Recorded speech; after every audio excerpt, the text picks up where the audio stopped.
কে আগে আসতে পারে আমার কাছে? এই দেখো আনিশা চলে এসেছে, আবির পরে এসেছে।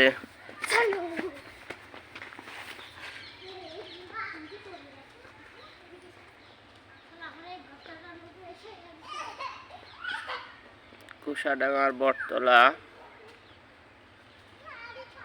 খুব চমৎকার নিরিবিলি পরিবেশ। বাচ্চাদের হাঁটাহাঁটি দৌড়াদৌড়ির জন্য একেবারে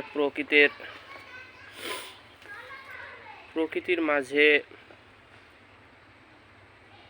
নিরিবিলি চমৎকার।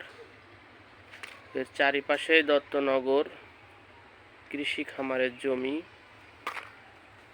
মাঝখানে এই যে কয়ার বটতলা।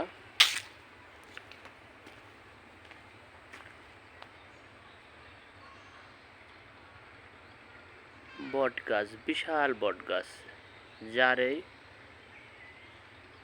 ঝুরি বলা হয়। এটা নেমে নেমে এরকম হয়েছে, অনেকগুলো হয়েছে।